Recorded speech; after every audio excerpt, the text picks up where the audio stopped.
Isang mapagpalayang araw po sa pagpapatuloy po ng ating talakayan, no? Under Presidential Decree 1727 at pinag-uusapan po natin dito yung bomb threat or bomb threat call, no? So dito po tatalakayin natin ngayon, ano ba yung meron po tayong hawak dito, no? Ito po yung Manual on Mall Security. Okay?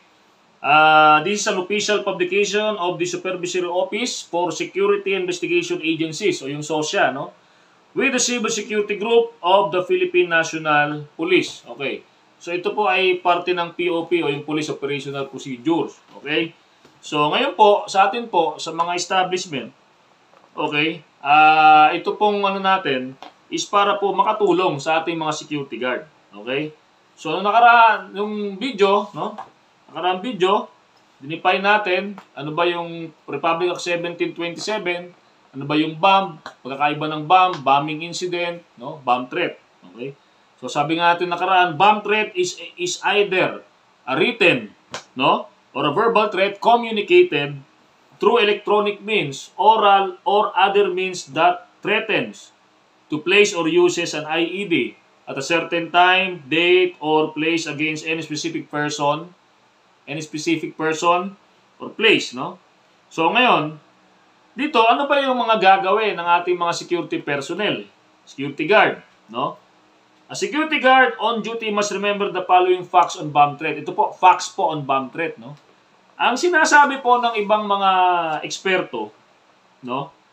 90% daw or 95% ng bomb threat call or bomb threat is a hoax, no? Ibig sabihin, hindi totoo. Pero sinasabi po natin, kahit po ganun yung sinasabi ng ating mga eksperto, wag po tayong magpakampante. Di ba? So, gawin pa rin po natin yung nararapat at kaukulang pag-iingat. Wag po nating baliwalain. O sabi nga ito, letter A. Ito po ay ayon sa security manual, no? Letter A threat is considered only a threat until something visible is found. Diba? May banta. Okay, banta yan. Diba? Pero yan ay mananatiling banta hanggat wala tayong nakikitang ebidensya. Okay? So yan po yung sinasabi dyan. No? Determined bombers do not frequently give warning of a possible explosion, incendiary attack. This is based on experience. No? Kung may based on mga nangyayari, no?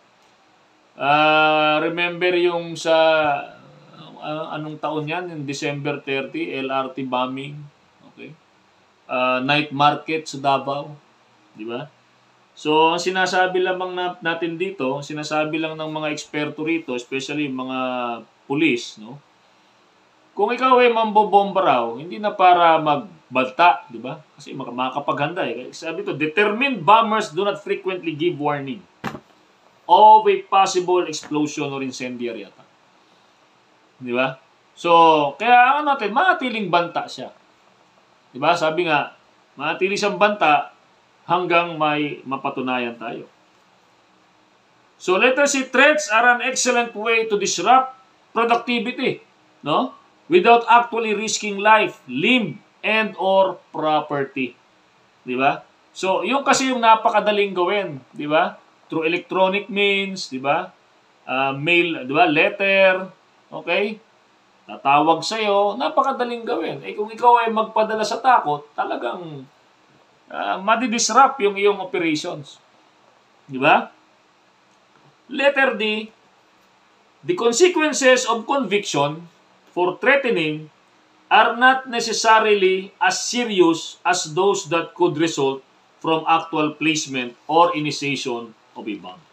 So, yan po ay katotohanan. No? Yung pagbabanta kasi, base rin sa PD 1727, kung tutusin, napakaliit lang po talaga ng multa. So, 5,000 pesos or ano yung sinabi natin nakaraan, di ba? 40,000 pesos plus 5 years imprisonment, di ba? So napaka ano lang nung multa, no? Ayan, no, sabi rito sa section 1, no? Kung sino man shall upon conviction be punished with imprisonment of not more than 5 years. Di ba? Or a fine or not more than 40,000 pesos or both at the discretion of the court. Di ba? So napakaliit, not more than 5 years yung imprisonment, tapos 40,000 lang yung penalty. Kaya nga siguro, ewan ko lang kung aware kayo, no? Merong Senate Bill number 681 na minumungkahi si Senator Ramon Bong Revilla Jr., no?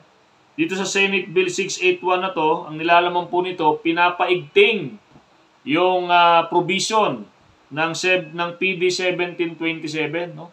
Ibig sabihin, mas pinalalakas nila yung penalty. Di ba? Ito pong batas na to, ito pong Senate Bill na to, ito po yung tinatawag na Anti-False Bomb Threat Act. Okay?